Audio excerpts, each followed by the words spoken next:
Hi friends, welcome back to our YouTube channel Lakshmi vlogs 009. అందరూ ఎలా ఉన్నారు? బాగున్నారా ఫ్రెండ్స్? నేనైతే చాలా బాగున్నాను. ఈ వీడియో వచ్చేసి ఫెస్టివల్ రోజు, శ్రీరామనవమి రోజు ఉదయాన్నే మార్నింగ్ లేసి ఇంకా ఇల్లు అంతా క్లీన్ చేసుకుంటున్నానండి. మా పిల్లలు అయితే లేలేదు. మా పిల్లలు లేస్తే నాకు కొంచెం పని తగ్గుతుంది. మా బాబు చేస్తాడు, మా పాప చేయదు కానీ మా బాబు చేస్తాడు. కొంచెం హెల్ప్ చేస్తాడు, మాపు అలాంటివి వేస్తాడు. ఇంకా వాళ్ళిద్దరు లేలేదు. అంటే ఆఫ్టర్నూన్ స్కూల్స్ స్టార్ట్ అయినాయి కదా పిల్లలకి. పొద్దున్నే లేసి పాపం ఇవాళ రెస్ట్ తీసుకుంటున్నారు. అందుకని నేను కూడా డిస్టర్బ్ చేయకుండా సైలెంట్గా చేసుకుంటున్నాను. ఇంకా ఇక్కడ మార్నింగ్ లేసి ఇల్లు జిమ్మేసి మాప్ పెట్టేసుకుంటున్నాను ఇల్లంతా. ఇంక ఇక్కడ త్వరగా మాప్ పెట్టేసుకుంటున్నానండి. టెంపుల్కి వెళ్దామని, ఇంకా దేవుడికి ప్రసాదాలు చేయాలి కదా, త్వరగా చేసుకుంటున్నాను. త్వరగా చేసుకొని త్వరగా గుడికి వెళ్ళాలనుకున్నప్పుడే మనకి ఏదో ఒకటి జరుగుతుంటది. కింద మోటార్ స్విచ్ ఆన్ అవడం లేదు. అంటే దీనికి ముందు రోజు నైట్ నుంచి ఆన్ అవ్వడం లేదు. సరే వాటర్ ట్యాంకీలో ఉన్నాయి కదా, పొద్దున్నే చూసుకుందాం అనుకుంటే పొద్దున్న కూడా ఆన్ అవ్వలేదు. సరే వేరే వాళ్ళని ఎలక్ట్రిషియన్ వాళ్ళని పిలవనంపించి చూపిస్తే కింద అది ఏమంటారు మెయిన్ లో ఆపేస్తున్నారంట. కింద వాళ్ళు ఆపేశారు, అది మాకు తెలియదు. ఇంకా నీళ్ళు రావడం లేదనే నాకు టెన్షన్ కాదు. పొద్దున్న నుంచి వాటర్ అయిపోతాయేమో, మళ్ళీ పనులు అన్ని ఎక్కడికక్కడ ఆగిపోతాయేమో, పండగ అయిపోయింది, టెంపుల్కి వెళ్ళాలి కదా అని కొంచెం టెన్షన్ పడతా ఉన్నాను. ఇంకా ఆయన వచ్చి చూసి అది ఆన్ చేస్తే కొంచెం నిమ్మతమైంది. కింద వాళ్ళు చెప్పని కూడా చెప్పలేదు. వాళ్ళు ఆఫ్ చేసేసి కామ్గా అయిపోయారు మర్చిపోయి. ఇంక ఇక్కడ పొంగలికి అవన్నీ నానబెట్టేసుకొని ఇంకా పొంగలికి ప్రిపేర్ చేసుకుంటున్నాను. అట్లా పాలు పొంగితే మంచిదండి. ఇట్లా పొంగాలి, పొంగితే మంచిది, నోటితో ఊదకూడదు. ఇంక ఇక్కడ పొంగలి ఉడకతానే ఉంది. ఇంక బెల్లం ఇక్కడ దంచుకుంటున్నాను.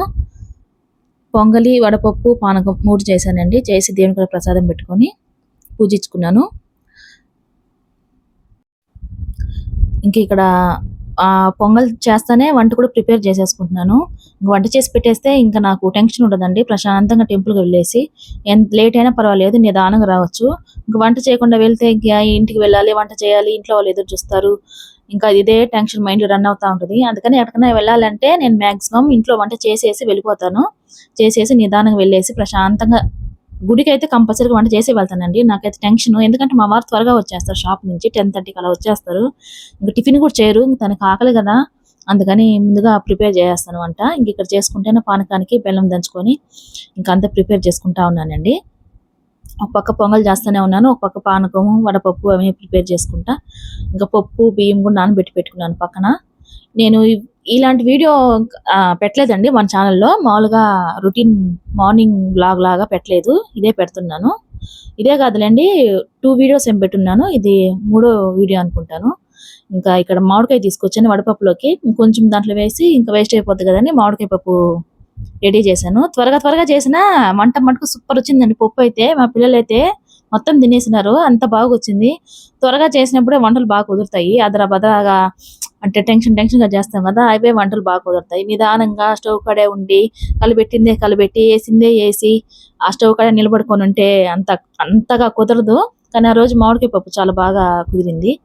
ఇంక ఇక్కడ పప్పుకి అంతా రెడీ చేసుకొని మామిడికాయ సపరేట్గా ఉడకబెట్టుకుంటున్నానండి. పప్పులో వేస్తే పప్పు త్వరగా ఉడకదు, త్వరగా కాదు అసలు ఉడకదు, అట్లాగే కొంచెం గట్టిగా ఉంటుంది, మెత్తగా అవదు. అందుకని పక్కన గిన్నెలోకి సపరేట్గా ఉడకబెట్టుకుంటున్నాను. పప్పు ఉడికినాక తర్వాత లాస్ట్ వేసుకొని ఒక విజిల్ రానిస్తే పప్పుకి మామిడికాయ సరిపోద్దండి, బాగుంటుంది. అట్లాగే చేశాను. ఇదే ఫస్ట్ సార్ నేను చేయడం కూడా. ఇంతకుముందు అయితే పప్పులోనే వేసేసి ఉడకబెట్టేసేదాన్ని. అందుకని ఈసారి వెరైటీగా చేస్తాను, అందుకే అంత టేస్ట్ వచ్చింది. పప్పు చాలా బాగా వచ్చింది ఫ్రెండ్స్, నాకైతే చాలా నచ్చింది. నాకే కాదు, మా పిల్లలకి, మా వారికి. నైట్ ఉండించలేదు పప్పు, మొత్తం తినేసినారు. నైట్ కూడా అడుగుతున్నారు పప్పు లేదా అని, అంత బాగుండింది. మామిడికాయ పప్పు మామూలుగా కూడా ఎవరికైనా నచ్చుద్ది, బాగుంటుంది కూడా, టేస్ట్ కూడా. ఇంకా ఇక్కడ పొంగల్ కూడా అయిపోవచ్చింది. త్వరగా చేసుకొని టెంపుల్కి కూడా వెళ్ళానండి. కరెక్ట్గా 9:30 కల్లా అయిపోయింది. ఇంట్లో వంట కానీ దేవుడికి ప్రసాదం పెట్టడం కానీ అంతా 9:30కి అలాగ అయిపోయింది. ఇంక ఇక్కడ స్టవ్ కూడా అంతా చేసుకున్నాక ఇంకా దేవుడి రూమ్లోకి వెళ్ళేసి ప్రశాంతంగా దేవుడి పట్టమన్నీ క్లీన్ చేసుకుందామని ముందు వంట రూమ్లో పని అంతా చేసేసుకుంటున్నాను. ఇంకా అన్నం పప్పు అంతా పెట్టేసి అంతా అయిపోయిందండి. ఇంకా దేవుడి రూమ్లోకి వచ్చేసి రాముల వారి పట్టం క్లీన్ చేసుకుంటున్నాను.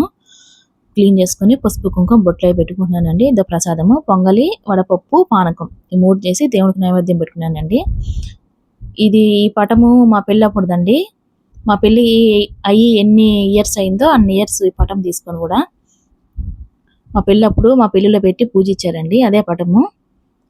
ఇంకా పూజ అంతా అయిపోయినాక ఇంకా దేవుడికి టెంకాయ కొట్టుకొని ప్రశాంతంగా పూజ చేసుకొని ఇంకా దండం పెట్టుకొని టెంపుల్కి వెళ్ళానండి. మా ఇంటికాడే కొంచెం దగ్గరే రాముల వారి గుడి, పెద్ద గుడి. అన్నదానం అంతా బాగా చేస్తారు, కళ్యాణం చేస్తారు, చాలా బాగా చేస్తారండి. ఇంకా అదంటే పూజ అంతా బాగా చేసుకొని పూజ అంటే ఇంట్లో పూజ చేసుకుంటే ప్రశాంతంగా మనశ్శాంతిగా ఉంటుందండి. నాకైతే అట్లాగే అనిపిస్తుంది. పూజ చేయకుండా ఉన్న రోజులు ఏదో నాకు కొంచెం నెగిటివ్గా అనిపిస్తుంది. అందుకే మ్యాక్సిమం చేయకూడదు అన్నప్పుడు తప్పనిచ్చి మామూలుగా అయితే ఖచ్చితంగా చేస్తాను. ఉదయం ఒక పూటైనా చేస్తాను, ఉదయం చేస్తే సాయంత్రమైనా చేస్తాను. ఇంకా పూజ అంతా అయిపోయినాక ఇంట్లో వాళ్ళకి అన్నం కూడా పెట్టేసి ఇంకా బయలుదేరుతున్నాను. నేను మా పాప వెళ్తున్నాము టెంపుల్కి. మా బాబు రానన్నాడు. సరే అని చెప్పి మా పాపని తీసుకుని మేము ఇద్దరం వెళ్ళిపోయాము. దగ్గరేనండి మా ఇంటికాడ నుంచి ఒక 5 నిమిషాలు టెంపుల్. ఇంకా ఇదో అండి ఇక్కడ అన్నదానం కూడా చేస్తారు. ఇంకా బాక్స్ అప్పుడే క్యాటరింగ్ వచ్చేసింది. మేము టెంపుల్కి వెళ్ళేటప్పుడు 11 అవుతుంది. నేను టెంపుల్కి వెళ్ళేటప్పటికి కళ్యాణం చేస్తా ఉన్నారండి. చాలా బాగా చేశారు ఈ సంవత్సరము. పోయిన సంవత్సరం కన్నా ఈ సంవత్సరం చాలా బాగా చేశారు.